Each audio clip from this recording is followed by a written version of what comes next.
hello guys, welcome back to our channel. Today we are going to start a new concept in your business studies. So without delay, go further the video. Guys, अपनी notebook लिए साथ में और pen ले, चलिए start करते हैं हम. चलिए गाइस, लिखिए प्रिंसिपल्स ऑफ मैनेजमेंट. ये आपका टॉपिक रहने वाला है. देखिए प्रिंसिपल ऑफ मैनेजमेंट क्या है. पहले बात तो आपको पता होना चाहिए कि प्रिंसिपल क्या है. ठीक है, तो हम आपके माइंड में क्लियर करते हैं. फर्स्ट ऑफ ऑल प्रिंसिपल क्या होगा, लिखते रहिए साथ में प्रिंसिपल. ठीक है, प्रिंसिपल क्या है, एक आपका फंडामेंटल स्टेटमेंट है of truth that provide guidance. ठीक है, एक गाइडेंस प्रोवाइड करता है आपको. रुकिए अब. ठीक है, गाइडेंस प्रोवाइड करता है जो आपका हेल्प करेगा टू थॉट एंड एक्शन, जिसके बेसिस पर आप थॉट कर सकते हैं, सोच सकते हैं और एक्शन ले सकते हैं. ठीक है, समझ में आ गया आपको. तो अब हम बात करते हैं कि प्रिंसिपल ऑफ मैनेजमेंट क्या है. चलिए, तो गाइस वैसे तो हमें आपका कोई रिस्पॉन्स नहीं मिल रहा है.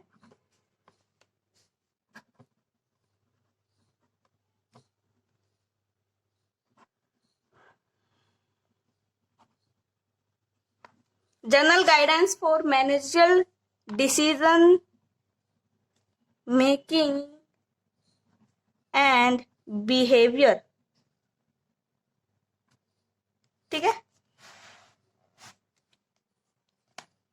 यानी कि क्या है ये, like that they guide the practice of management. ये हेल्पफुल करता है या गाइड करता है किसके लिए, प्रैक्टिस ऑफ मैनेजमेंट. ठीक है, मैंने शॉर्ट फॉर्म लिख दिया, आप मत लिखना. चलिए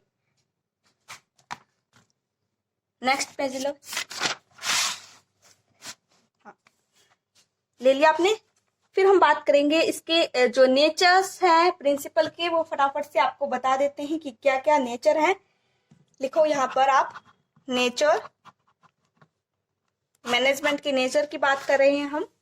तो पहला है आपका यूनिवर्सल एप्लीकेबिलिटी. ये आपकी यूनिवर्सल एप्लीकेबल है. इसका मतलब क्या है, सर्वव्यापक, हर जगह कहीं पर भी बात करो ये अप्लाई होगा. फिर नेक्स्ट पॉइंट की बात करते हैं हम आपके जनरल गाइडेंस की. एक हेल्प करता है आपका सभी के लिए जनरल गाइडेंस देने में. ठीक है, तो अब हम बात कर रहे हैं आपका थर्ड पॉइंट की. ये है फॉर्म्ड बाय प्रैक्टिस,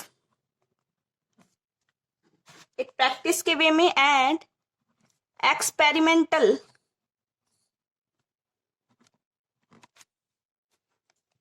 ठीक है, अलग अलग रूप से आप ट्राई कर सकते हैं, इस तरीके से बात की गई है इसमें.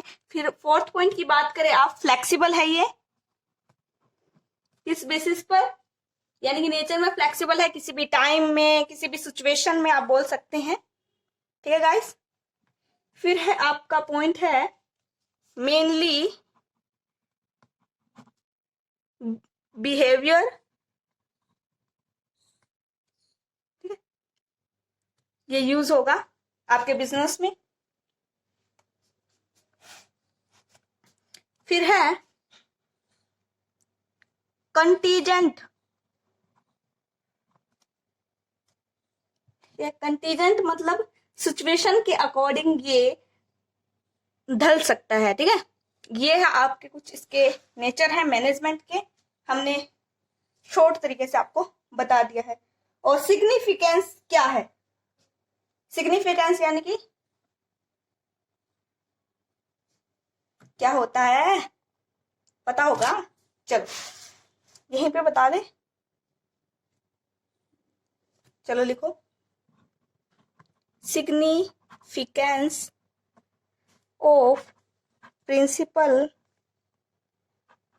ऑफ, वो स्कूल वाला प्रिंसिपल नहीं है यहाँ पर, और ये आपको पहले ही क्लियर किया है, ये वाला, ठीक है? ब्रैकेट में लिख लो क्या होता है ये सिद्धांत, ठीक है? चलो अब हम बात करते हैं इसके फर्स्ट पॉइंट की। लिखो क्या है? Providing managers with useful insight into reality. लिखो providing managers with useful insights into reality, कि जो भी यूजफुल इंफॉर्मेशंस है बिजनेस के ऑब्जेक्टिव से, या जो भी इनसाइट्स का मतलब यही है कि जो भी मेन थिंग है वो बताई जाएगी और रियलिटी में कन्वर्ट किया जाएगा, ठीक है? सेकंड पॉइंट की बात करें आपका, ऑप्टिमम यूटिलाइजेशन ऑफ रिसोर्सेस, आपको पता है इस बात का, या बोल सकते हैं इफेक्टिव एडमिनिस्ट्रेशन, ठीक है? एडमिनिस्ट्रेशन, आवाज कट हो गई थी। थर्ड पॉइंट की बात करें आपका, सिग्निफिकेंट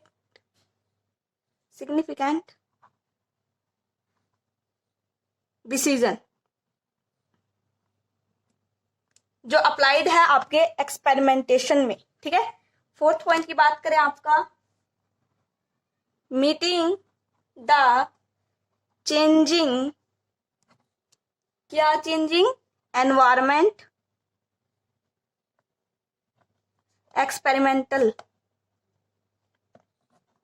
एक्सपेरिमेंट्स लिख सकते हैं आप। फिफ्थ पॉइंट की बात करें आपका, फुलफिल करता है आपका सोशल रिस्पॉन्सिबिलिटी, जो भी आपकी सोशल रिस्पॉन्सिबिलिटी है वो इसके द्वारा पूरी की जा सकती है। फिफ्थ पॉइंट हो गया। आप सिक्स्थ पॉइंट पे बात करते हैं, ये मैनेजमेंट ट्रेनिंग में, एजुकेशन में एंड रिसर्च में बेसिकली ये यूज किया जा सकता है, ठीक है? अब फटाफट से गाइस जो भी मैनेजमेंट के प्रिंसिपल हैं उसको बता देते हैं। चलो गाइस, आपके मैनेजमेंट में जो बेसिकली एग्जाम में पूछा जा सकता है, जो प्रिंसिपल है और आपके सिलेबस में भी है मोस्टली, चाहे वो एनएस का बोर्ड का हो, चाहे वो सीबीएसई बोर्ड का हो, किसी भी स्टेट बोर्ड का हो, बेसिकली ठीक है, दो ही प्रिंसिपल पूछे जाएंगे। मैंने मतलब जिन्होंने प्रिंसिपल लिखा है दो ही प्रकार के हैं, एक हेनरी फॉयल है, दूसरा है आपका टेलर, ठीक है? ये एग्जाम में मोस्टली पूछे जाते हैं और ये इंपॉर्टेंट भी है और आपको इनके बारे में इनडेप्थ नॉलेज होनी भी चाहिए। चलिए स्टार्ट करते हैं वीडियो को। पहले हम बात करते हैं हेनरी फॉयल कौन थे। पता होना चाहिए आपको, आपकी बुक में भी है, बहुत सारा लिखा हुआ है और शॉर्ट फॉर्म में हम आपको बता रहे हैं, जितनी जल्दी हो सके वीडियो को सम अप भी करेंगे, ठीक है? Business is what all about how is express in impressive way, ये ध्यान रखो, हमारा पॉइंट है ये, ठीक है? इसमें नहीं लिखा हुआ। हेनरी फॉयल जो है बेसिकली, लिखो यहाँ पर 1841 से लेकर 1925 तक इसमें जन्म हुआ है, इसमें मृत्यु हुई है, ठीक है? ये बताया गया है। फिर इन्होंने जो डिग्री है वो बेसिकली कहाँ से प्राप्त की है? उन्होंने ली है डिग्री माइनिंग इंजीनियरिंग। पूछा जा सकता है आपके एग्जाम्पल में, ठीक है? एग्जाम्पल में तो नहीं, एमसीक्यू में पूछा जा सकता है कि उन्होंने जो डिग्री ली है वो कौन से उससे ली है, ठीक है? ब्रांच से। फिर हम बात कर सकते हैं इसके बाद में उन्होंने क्या क्या, देखो जैसे डिग्री ली है तो वो ज्वाइन हुए होंगे किससे? मैनेजिंग यानी कि एक तरीके से मैनेजमेंट में, जैसे जो है आपका मिनिंग कंपनी है, 1860 में उन्होंने ज्वाइन लिया है एक मिनिंग कंपनी में, ठीक है। उसके बाद में वो क्या बन गए थे, इंजीनियर बने थे, ठीक है। इंजीनियरिंग से डिग्री की, फिर इंजीनियर ही तो बनेंगे। फिर उसके बाद जिसे हम, जो इंजीनियर बने थे उसे हम फादर ऑफ जनरल प्रिंसिपल के नाम से जानने लगे हैं। इनकी हिस्ट्री में बताया गया है कि इसे अब हम father of general management, principle नहीं आएगा, मैनेजमेंट आएगा, उसके नाम से हम इन्हें जानते हैं, ठीक है, हेनरी फोयल को। यह है एक शॉर्ट समरी जो आपको माइंड में रखनी है, ठीक है। बेसिकली इनके 14 प्रिंसिपल्स हैं जो आपको रिमेंबर रहने चाहिए एग्जाम के टाइम पे। और यहाँ पर जो टेलर है उनके द्वारा 5 पॉइंट्स दिए गए हैं, यानी कि 5 प्रिंसिपल्स हैं। इन सभी के बारे में अभी जस्ट शुरू करेंगे। चलो नेक्स्ट पेज लें, टर्न, बस चलो हम फटाफट से यहाँ पर 14 प्रिंसिपल राइट डाउन कर देते हैं, ठीक है। और उसकी जो भी इन डेप्थ नॉलेज है वो आपको फटाफट से मेन पॉइंट बता देते हैं, क्योंकि आप बुक में से रीड करके आए होंगे और बुक में जाके भी रीड करोगे, ठीक है, इसीलिए। तो पहला है आपका पॉइंट, डिवीजन ऑफ वर्क। आपको पता है डिवीजन ऑफ वर्क क्या होता है? जो आपके हेनरी फोयल जी हैं उन्होंने बताया था कि डिवीजन ऑफ वर्क करना है कि हर एक वर्कर है, जो भी वर्कर है, उसको उसका स्पेसिफिक टास्क देना चाहिए, कि work is divided into small task या job, each work is done by specialist which leads to a greater efficiency. यानी कि जो एक ग्रेटर एफिशिएंसी है उसको ही एक जो है पर्टिकुलर टास्क देना चाहिए, ठीक है। एडवांटेज ये होगी कि स्पेशलाइजेशन होगा और मूवमेंट और रिडक्शन हो सकता है जो अननेसेसरी आपके वेस्टेज हो रहा है। फिर है आपका प्रोडक्टिविटी बढ़ेगी। अब बात करें डीमेरिट की, तो कई बार इसमें जो है टाइम आपका ज्यादा लग जाता है, कोई स्पेशलाइजेशन नहीं हो पाता है और यहाँ पर ऑर्गेनाइजेशन ग्रो हो सकती नहीं है, ठीक है। बताना चाहे कि इसका पॉइंट जो भी इम्पोर्टेंट है। चलो आपका ये टास्क रहेगा कि आप, मैं जो पॉइंट बता रही हूँ उसको तो ध्यान से सुनना ही सुनना है, बुक में से उसको फाइंड आउट करके और एक इसी नोटबुक में राइट डाउन कर लेना है जो आपने बनाई हुई है स्पेशली, और फिर हमें कमेंट सेक्शन में बताना है कि आपने वो टास्क कंप्लीट किया है या नहीं। हाँ, ये आपका टास्क रहेगा, थोड़ा डिफिकल्ट है आपके लिए लेकिन करना तो है, ठीक है। सेकंड पॉइंट की बात करें, आपका अथॉरिटी और रिस्पॉन्सिबिलिटी। यानी कि यहां पर क्या होगा, आपको authority means power to take decision, लिख ही देते हैं ये पॉइंट्स तो लिखे, पावर टू टेक डिसीजन, इसके बेसिस पर पावर मिलेगी, आप डिसीजन ले सकते हैं। रिस्पॉन्सिबिलिटी में आपको बेसिकली ऑब्लिगेशन जो हमने आपको दी है अभी फिलहाल, obligation to complete job, task हो सकता है या जॉब हो सकती है, बिजनेस के प्रोस्पेक्टिव से यहाँ पर जॉब आएगा, ठीक है। और गो हैंड इन हैंड, ये इसमें अलाउ हो सकता है, ठीक है। अब है थर्ड पॉइंट की डिसिप्लिन। किसी भी बिजनेस में या मैनेजमेंट में डिसिप्लिन होना एक मेन रोल प्ले करता है, यानी कि यहां पर बात करें ये फॉलो करता है ऑर्गेनाइजेशन रूल को, किसके द्वारा, सबऑर्डिनेट्स के द्वारा, require good supervisor for all level, ये है आपका डिसिप्लिन का पॉइंट। हाँ, एक बात और बतानी थी आपको कि डिसिप्लिन किस लिए, क्लियर और fair arrangement and judicious application of penalty, जो भी आपकी पेनल्टी वगैरह लगी गई है उसके बेसिस पर जो भी एग्रीमेंट वगैरह है वो क्लियर हो और फेयर हो, इसीलिए, ठीक है। आपके जो सबऑर्डिनेट है उनके द्वारा टास्क को पूरा किया जाएगा और सुपरवाइजर सभी लेवल पर इसीलिए होंगे कि वो अपने जो भी एग्रीमेंट है या पेनल्टी है उनको देख सके, ठीक है। फोर्थ पॉइंट पर बात करते हैं आपकी यूनिटी ऑफ कमांड। आपके जो भी एम्प्लॉय हैं उनके बीच में क्या होना चाहिए, यूनिटी ऑफ कमांड होनी चाहिए। जो भी टास्क दिया है एवरी वर्कर है उसको रिसीव करके ऑर्डर और इंस्ट्रक्शंस को, जो केवल किसी भी मैनेजमेंट में वन सुपीरियर है या टू सुपीरियर्स हैं जो भी हैं, उनके टास्क को मान के पूरा करना, ठीक है। यानी कि ओवरलैपिंग नहीं होना चाहिए, जैसे कि आजकल तुम कर रहे हो, बहुत ओवरलैपिंग है, बहुत ओवरलैपिंग है भाई, सच्चाई है ये। चलो फिफ्थ पॉइंट की बात करें, यूनिटी ऑफ डायरेक्शन, यानी कि इसमें आपकी डायरेक्शन भी शामिल है। इच ग्रुप को कुछ एक्टिविटीज दी जाए और वो एक्टिविटी सभी के लिए सेम ऑब्जेक्टिव के वे में कंप्लीट की जाए, तो उसे हम कह सकते हैं यूनिटी ऑफ डायरेक्शन, यानी कि एक्शन विद कोऑर्डिनेशन, ठीक है। सिक्स्थ पॉइंट की बात करेंगे हम, लिखिए guys, subordination of individual interest to general interest, ठीक है। कि जो भी आपके सबऑर्डिनेशन है, सबऑर्डिनेटर है आपके बिजनेस में, उनके द्वारा, यानी कि इंटरेस्ट ऑफ ऑर्गेनाइजेशन है, उसका प्रायोरिटी सेट होती है कि क्या क्या इंटरेस्ट है इंडिविजुअल का, क्या है जनरल एम्प्लॉइज के बेसिस पर क्या है, such like that bonus, okay. चलिए गाइस, सेवंथ पॉइंट की बात करते हैं हम, आपके सामने है रेम्यूनरेशन ऑफ एम्प्लॉइज।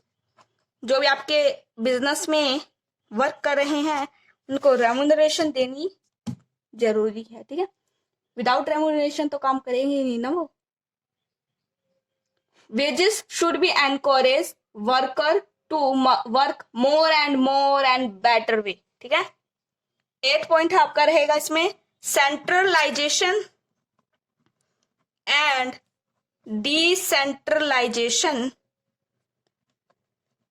क्या होता है सेंट्रलाइजेशन और डिसेंट्रलाइजेशन? जो आपके सेंट्रलाइजेशन है उसमें सबऑर्डिनेट है, उनके जो भी टास्क है, रिस्पॉन्सिबिलिटी है, वो क्या हो जाती है, इंक्रीज हो जाती है। डिसेंट्रलाइजेशन में डिक्रीज हो जाती है, बस इतना ही है ये कंसेप्ट, ठीक है। इसमें हम बात कर सकते हैं कि इसमें बैलेंस्ड हो नंबर ऑफ ऑर्गेनाइजेशन में, जो भी यहाँ अच्छा बैलेंस हो सभी की सभी, जो भी सेंट्रलाइज्ड वे में हो और कंप्लीटली डिसेंट्रलाइज्ड ना हो, ठीक है। उनके बेसिस पर बैलेंसिंग होना चाहिए, ये भी आप बोल सकते हैं। अब है 9th पॉइंट पर स्केलर चेन, सुना होगा नाम तो वैसे आपने। स्केलर चेन क्या होता है? अथॉरिटी बिटवीन सबऑर्डिनेट्स और superior from highest to lowest rank is known as scalar chain. This chain should not be violate, but in emergency employees at same level can contact through, किससे? जो आपके superior है उनसे, ठीक है, immediate वे में। अगर इमरजेंसी है तो कर सकते हैं। 10th पॉइंट की बात करें, ऑर्डर। ऑर्डर क्या होगा? जैसे कि आपका basically order place of everything है या everyone but it's designated place. Appropriate time हो मैक्सिमम एफिशिएंसी के लिए, ठीक है, means ordinary arrangement of things, उसकी बात है ऑर्डर। जो भी आपके थिंग्स है उसको बेस्ट वे से अरेंजमेंट करना, ठीक है। 11th पॉइंट की बात करें, आपका इक्विटी। आपके जो भी बिजनेस में एम्प्लॉइज हैं उनके बीच में क्या होनी चाहिए? Equity. Any organisation should be free from all the discrimination, जैसे कि रिलीजन, लैंग्वेज, कास्ट, बिलीव और basis of unity of command, unity of direction, nationality और प्रिंसिपल ऑफ जस्टिस, ये सभी चीजें हैं। No worker should be unduly favourable और punish, ठीक है। ऐसा नहीं होना चाहिए कि सभी को जो है सेम वो मिलना चाहिए। बिजनेस में ऐसा ना हो कि जो भी एक वर्कर को ज्यादा इंपॉर्टेंस दे दी, एक वर्कर को कम इंपॉर्टेंस दे दी, तो यहां पर आपकी इक्विटी ब्रेक हो सकती है। चलेगा, यहीं पे हो जाएगा 14 पॉइंट। 12th पॉइंट की बात करें हैं हम आपकी, लिखिए, स्टेबिलिटी लिखो ऑफ पर्सोनल, यानी कि सिलेक्टेड हो, अपॉइंटेड हो, जो भी आपका बिजनेस में सिलेक्टेड पर्सन है उसके बारे में बात है, एक मिनिमम पीरियड के लिए, जिससे कि हम ये डिसाइड कर सकें कि हमारा रिजल्ट क्या आया है। तो यहाँ पर है स्टेबिलिटी, हमें अपने बिजनेस में एक बेस्ट वे से ये देखना है कि क्या हमारा आउटकम आया है किसी भी मिनिमम पीरियड में, उसकी बात की गई है। अब है 13 पॉइंट पर आपका है इनोवेटिव। बिजनेस में इनोवेटिव लेना है एक मेन रोल प्ले करता है, मैनेजमेंट में भी। तो सभी जो भी आपके बिजनेस में वर्कर्स हैं वो इनोवेशन के फील्ड में हो मोस्टली, यानी कि एनकोरेज हो या डेवलप हो उनका फुल पोटेंशियल। ठीक है, इसका मतलब फर्स्ट स्टेप ये रहेगा कि आपका सेल्फ मोटिवेशन भी हो उनके अंदर, थिंकिंग हो एक बेस्ट वे से किसी भी प्लान के रिगार्डिंग। ठीक है, अब फोर्थ पॉइंट रह गया आपका एस्पिरिट दे क्रॉप्स, एस्क्रिप्ट दी क्रॉप्स, जिसमें आप बात करते हैं कि management should be promote team spirit, unity, harmony among the employees, management should promote a team work. ठीक है, ये है एस्क्रिप्ट दी क्रॉप्स। अब यहाँ पर आपके 14 प्रिंसिपल कंप्लीट होते हैं। लिखो 14 प्रिंसिपल है आपके ये हेनरी फोयल के द्वारा। ठीक है, अब 5 प्रिंसिपल्स और रह गए हैं। वैसे तो 5 प्रिंसिपल्स बोले गए हैं, लेकिन हम आपको एक ही में समराइज कर देंगे, 4 पॉइंट बता देंगे। ठीक है, आपको 5 भी नहीं पढ़ने पड़ेंगे, आसानी से बता देंगे। तो फर्स्ट पॉइंट है आपका, चलो पहले आपको ये पता होना चाहिए कि ये जो हम टेलर बोल रहे हैं वो है क्या। पहले तो आप बोलोगे मैम ये होता क्या है, हमें ये तो बताओ। चलो पहले इनका इंट्रो देते हैं इन भाई साहब का। लिखिए इनका फुल नाम क्या है, पहले ये पता होना चाहिए आपको। Frederick Winslow Taylor. ठीक है, इनका बर्थ 1856 और डेथ 1915 में हुआ है। ठीक है,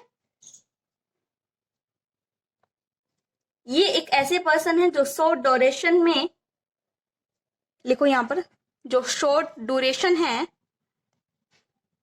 उनमें क्या हुआ उनका 1878 से लेकर 1884, ठीक कर लेना इसको, रैंक्स ऑफ ऑर्डिनरी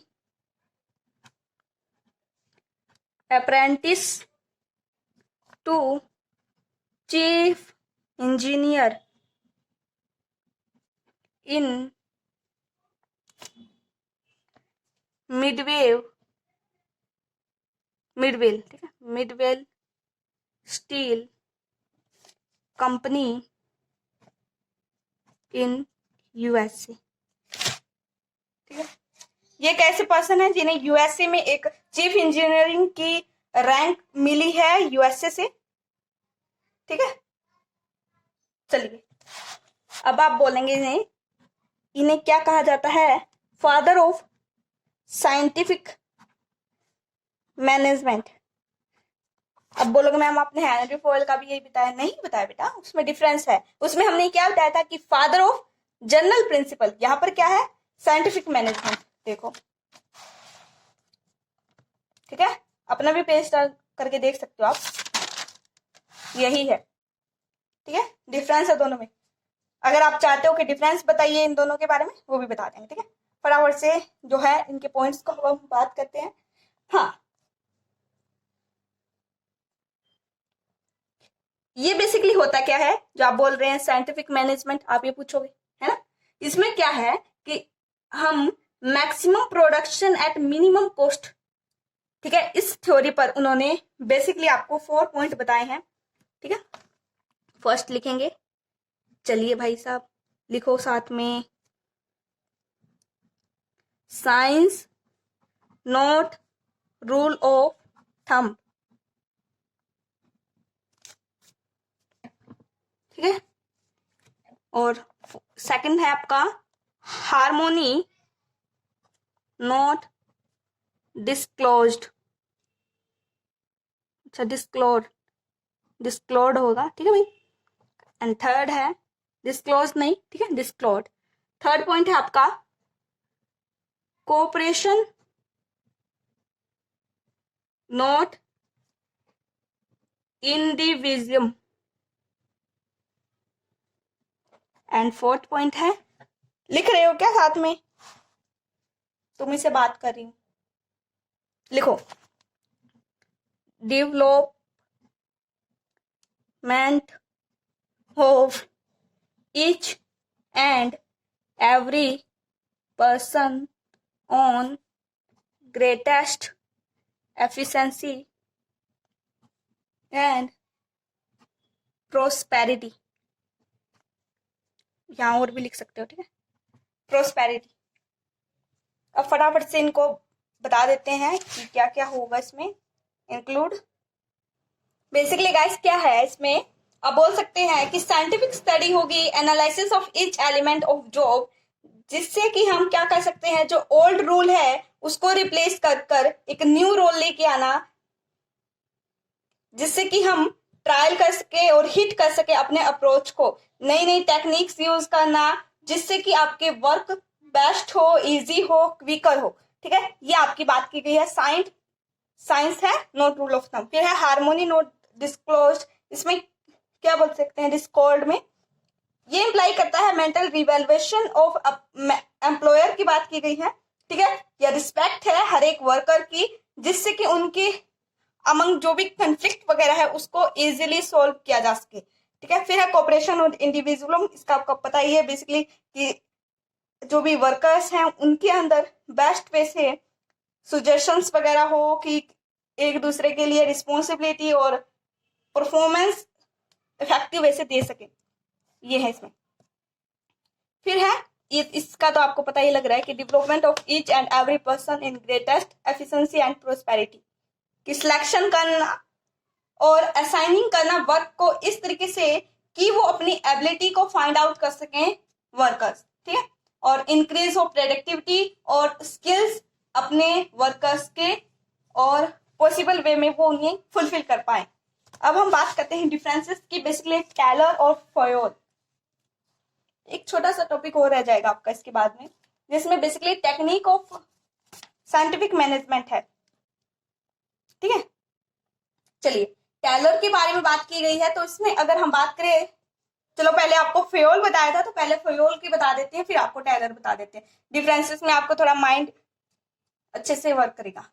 फ्योल में बात की गई थी बेसिकली मैनेजमेंट की एफिशिएंसी की बात की गई है। टेलर में आपके वर्कर्स की एफिशिएंसी की बात की गई है। लेवल या पर्सपेक्टिव की बात की जाए तो फ्योल में आपकी स्टडी और हाईएस्ट लेवल ऑफ ऑर्गेनाइजेशन को अचीव करने के लिए बात की गई है। टेलर में इसकी स्टडी की गई है, लोएस्ट लेवल ऑफ ऑर्गेनाइजेशन की बात की गई है। एम्फेसिस, फ्योल बेसिकली ग्रेट एफेंसिस बताता है या फंक्शंस ऑफ मैनेजर्स बताता है, और टेलर आपका एम्फेसिस करता है ग्रेट और स्टैंडर्डाइजेशन ऑफ वर्क है। फोकस कहाँ है, फ्योल का फोकस बात करें यहाँ पर development of principle in better management, और ये फोकस करता है ओवरऑल अचीव स्टेशंस को, जो भी आपके, ठीक है, बिजनेस में या मैनेजमेंट में हेल्पफुल है। टेलर की बात करें तो ये eliminate wasteful movement and saving energy of worker and forces to increasing firm productivity. चलिए गाइस, फिर हम बात करते हैं आपके मेजर कंट्रीब्यूशन की। तो डिस्ट्रीब्यूशन ऑफ 14 प्रिंसिपल्स हैं, ठीक है। मेजर कंट्रीब्यूशन अगर हम बात करें टेलर की, तो यहाँ पर scientific techniques of scientific management की बात की गई है, उसको डेवलप करना, ठीक है। पर्सनालिटी फ्योल की बात की जाए तो बेसिकली रिसर्चर और प्रैक्टिशनर के बेसिस पर है, और जिसे हम फेमस के नाम से जानते हैं आज के टाइम पे, उसे फादर ऑफ जनरल मैनेजमेंट बोला जाता है, ठीक है, या प्रिंसिपल आप बोल सकते हैं। अगर हम बात करें पर्सनालिटी टेलर की, तो यहाँ पर उसे पर्सनालिटी ऑफ साइंटिस्ट के बेसिस पर बोला जाएगा, और फादर ऑफ साइंटिफिक मैनेजमेंट के नाम से वो फेमस है, ठीक है। एक छोटा सा कंसेप्ट हो रह गया आपका, उसको भी फटाफट से बता देते हैं।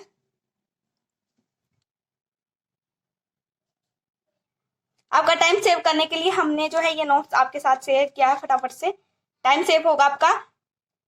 आपका फिर है टेक्निक्स ऑफ साइंटिफिक मैनेजमेंट में फर्स्ट पॉइंट है फंक्शनल फोरशिपमेंट।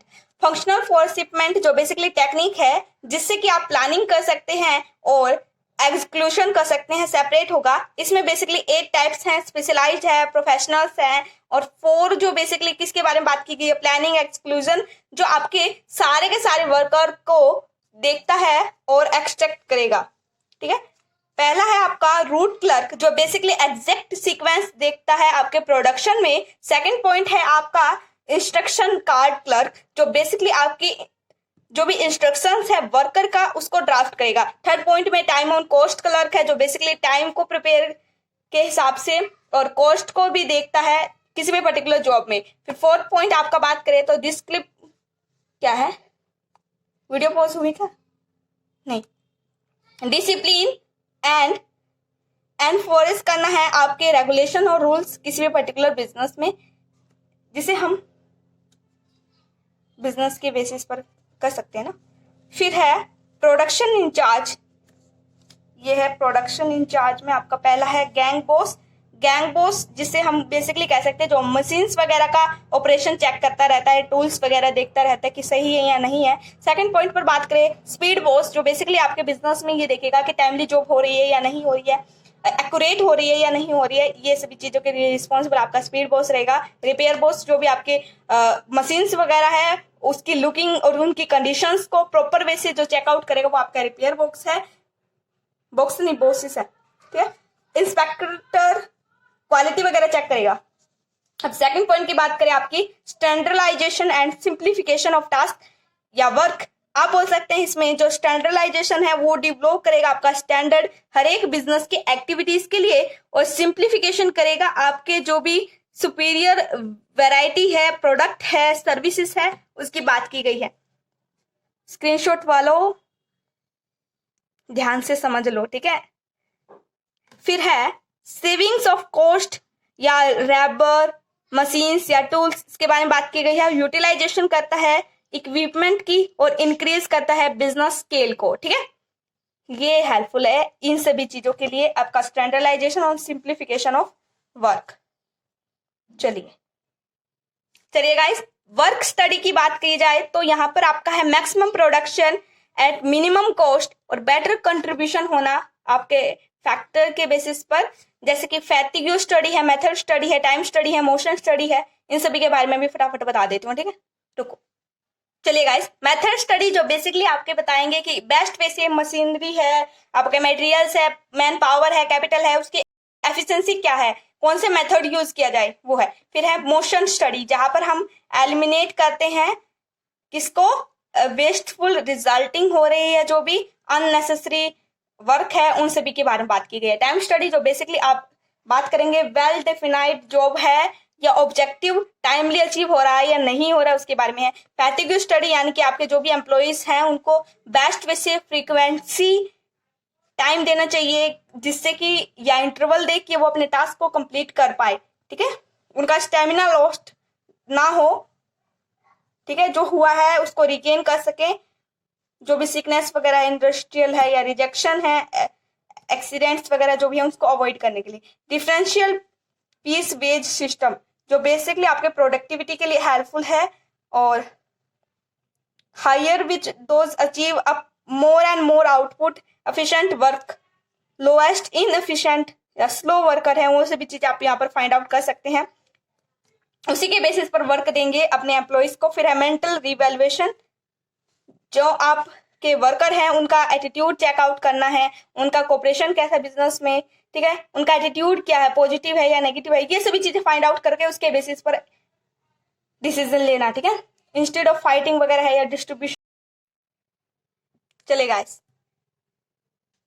ठीक है, ये बता दिया था आपको पॉइंट कि फोकस करता है ज्यादा से ज्यादा अटेंशन और इंक्रीज करते हैं प्रॉफिट वगैरह को। ठीक है, देखिए गाइस, ये सभी पॉइंट हमने कवर कर दिए हैं।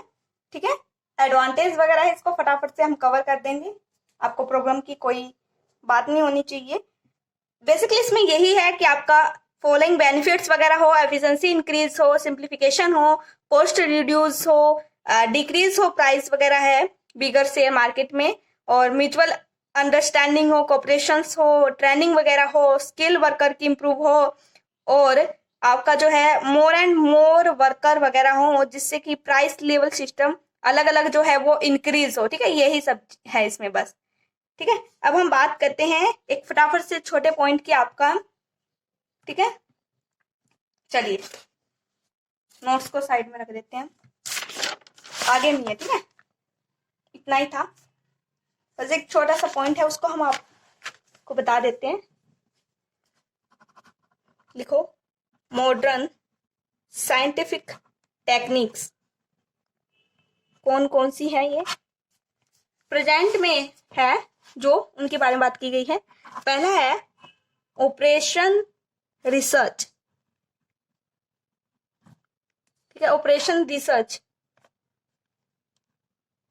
रिसर्च जिसमें हम बात करते हैं कि ऑप्टिमाइज करना, डेवलपमेंट ऑफ ईवा, second world war two optimize. ठीक है, ये वगैरह है। अब सेकेंड पॉइंट की बात करें हैं, लर्न मैन्युफैक्चरिंग,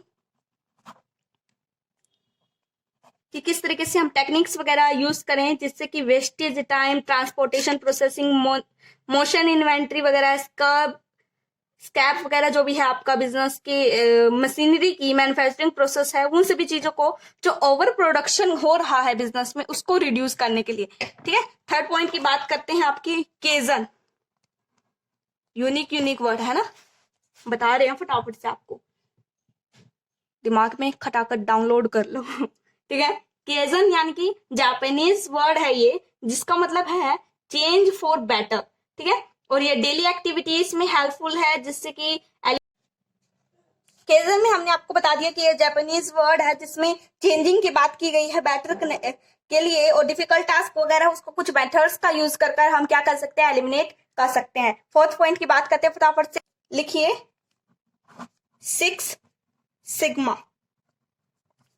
6 सिग्मा का मतलब है ये इम्प्रूव करना एफिशिएंसी और क्वालिटी के साथ में। ठीक है, अब फिफ्थ पॉइंट की बात करते हैं आपका, जस्ट इन टाइम मैन्युफैक्चरिंग। ठीक है, यानी कि इसमें बेसिकली इन्वेंट्री वगैरह है, उसकी स्ट्रेटजी इंप्रूव करके, जिससे रिटर्न ज्यादा हो और रिड्यूस हो आपका जो भी कॉस्ट है। ठीक है, उसकी बात की गई है यहाँ पर। और यहीं पर ही गाइस सेशन को सम अप करते हैं। Keep it watching, thank you, bye bye guys. और हाँ, कमेंट सेक्शन में सेशन के रिगार्डिंग क्या क्या करना मत भूलिएगा। अरे क्या करना नहीं भूलिएगा, बताना है कि आपने टास्क कंप्लीट किया या नहीं किया। ठीक है, थैंक यू। चलिए।